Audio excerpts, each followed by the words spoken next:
I may go back to 35 and get that ring belt. Really? I may. We'll see though. Yeah? I can't promise that I will, but I may. What makes that more interesting to you? I like the ring belt. Like, I like the Ring magazine belt. I don't know what it is about it. I always liked it. But for me to have a ring belt at 130, and then I got a ring belt right now at 140, but I never had a ring belt at 35. And it's like, should I just go get that ring belt just to have it? Tell him to tell Shakur to take the offer. Take the offer. Look, we don't want to see Isaac Cruz, man. We want to see you in there with another elite fighter that's got the speed, the power, the ring generalship, and let's see how you work. You know what I mean? Let's do it. So that's my message to the fans. Keep getting on his head till we get in that ring, and I'm gonna do what it do after that. ShaquieFoster responds directly to Shakur Stevenson and makes it clear that the situation is no longer just casual talk. Foster presents the rivalry as something that has been growing for a long time, and now the tension between them seems impossible to ignore. The atmosphere around both fighters continues to heat up, making a future showdown feel more and more likely. It's a lot, man. It's the fake stuff, the friendly, coming in my inbox trying to be friendly, but playing both sides with me and Savage. Just a lot. Then he played like he's so good, better than everybody. Talking about how much money he make and talking about like this and that. Like, you know what I mean? Like, even after the fight, the fans was asking for the fight. Woo, he go on Instagram talking about, I make this amount. Oh, I go starve and all that like goofy shit. So, I wanna, humble him. I'm gonna show him, like, for sure. There, Foster leaves no doubt about who he wants next. He fully focuses on Stevenson and openly says that this is the fight he truly wants. According to Foster, this goes beyond rankings, titles, or public attention. He believes there is real personal tension involved, which is why he refuses to back away from the challenge. Even if the fight is delayed for now, Foster says he will continue winning, building his name, and creating pressure until the matchup finally becomes unavoidable. So when you said Shakur being your next opponent, you really meant that? That's a fight you really want? That's the fight I want, you know what I mean? That's the fight I want. It's a certain thing, man. You talking about personal, you talking about certain things. Buddy know me in real life. All that he doing and talking woo-de-woo, now you gotta show me. You know what I mean? Now you gotta show me, and I ain't forgetting. I ain't going no direction. I'm gonna try to go his way. If I can't get him, I'm gonna keep trying. I'm gonna get somebody else, and then after that, I'm gonna keep trying. Like, you know what I mean? But if you don't... In addition, Foster says his interest in fighting Stevenson is not based on hype or publicity. He explains that his confidence comes from sparring sessions where he personally saw weaknesses that many other fighters fail to notice. Foster dismisses the idea that he is only chasing a popular name. He says his goal existed long before Stevenson became one of boxing's biggest stars. To him, this is a strategic challenge built on real experience inside the ring, not social media attention or fan excitement. Why do you shout out Shakur Stevenson? I mean, for me, he might be hard for y'all to hit. I done been in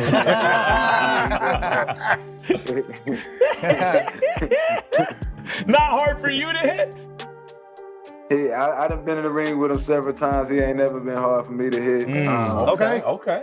I've been calling his name before this TO fight, so I don't want people to think like, now that he got his recognition that I'm trying to clout chase anything like that, because everything I'm doing is serious about it.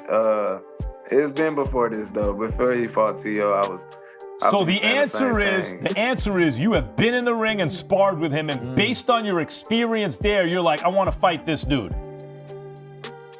Shakur. Yeah. However, according to Foster, the issue eventually became personal instead of staying strictly about boxing. He explains that things escalated after what began as a simple challenge turned into tension outside the ring. Foster continues to push the fight and accuses Stevenson's side of avoiding the matchup while still responding publicly during the ongoing exchanges. Despite everything, Foster stays committed and makes it clear that he will not stop calling to fight until both men finally face each other in the ring.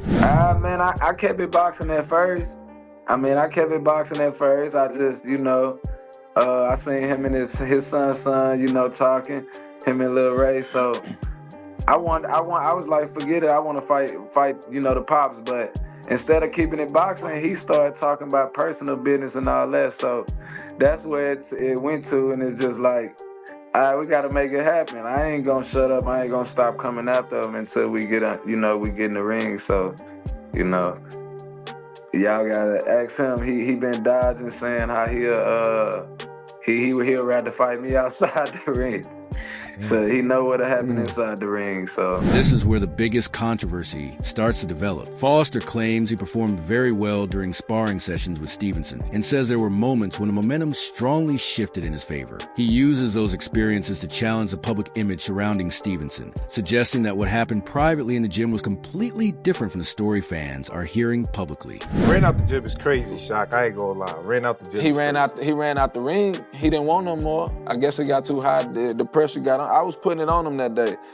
The next day, no lie. And that's why he do like smoke. I can say that. But he just not being honest. That's why he gets so emotional when I talk.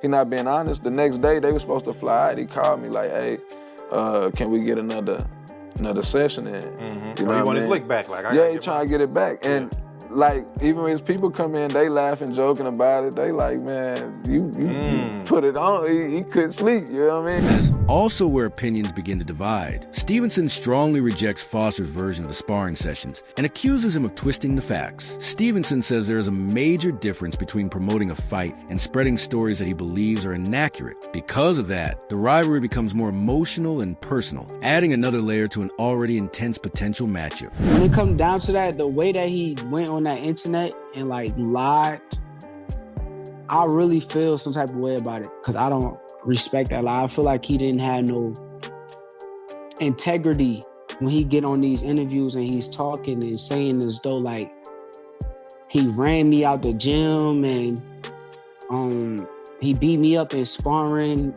He's not telling the guys honest truth. So it's like when you hear somebody lie like that, it's like, okay. If he would have just said, yo, I want to fight you, I want your spot, I'm cool with that. Like, I ain't tripping off that. But when you lie and make it seem like I'm not who I've been my whole life on camera, I don't respect that. So, I don't know. We'll see in the future. I don't know. I'll beat all these guys up, but that dude right there, I really kind of want to beat him up outside the ring. As the debate continues, Raymond Ford also questions Foster's claims. Ford criticizes Foster's comments about sparring and suggests that the stories being shared publicly do not match what actually happened. His response adds even more controversy to the ongoing discussion between both camps. Everything about that, that's why I say everything about what he be saying is be cat, like.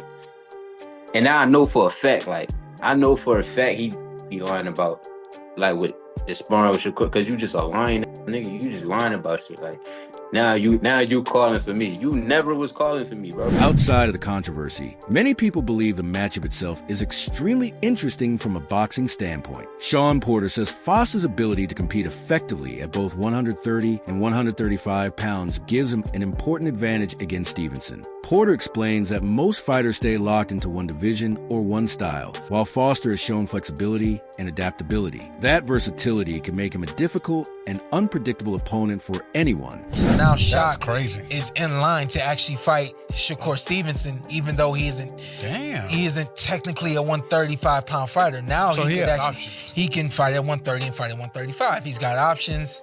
And in the game right now where it's like, you know, you get put in this little box and you move when we tell you to move, where we tell you to move, how we tell you to move. Now he's opened up that box a little bit more because he's 135 and 130. So meanwhile, Foster believes defeating Stevenson would depend more on intelligence than physical strength. He describes the matchup as a battle of timing, awareness, reactions, and smart decisions. In Foster's opinion, the fighter who thinks faster and adjusts better during the fight will eventually take control and come out on top. For someone that's like a Shakur, I guess most people would say, is a pure boxer. For a pure boxer like that, does it take another boxer to beat him, or do you think you'd have to be a lot more aggressive in that fight? I just take a smarter fighter. It's See, with a guy like Shakur, it's all about who's smarter in the ring. It really don't come down to, all the other stuff. So that's what it's about. He know I'm an intelligent guy in there. That's what it comes down to.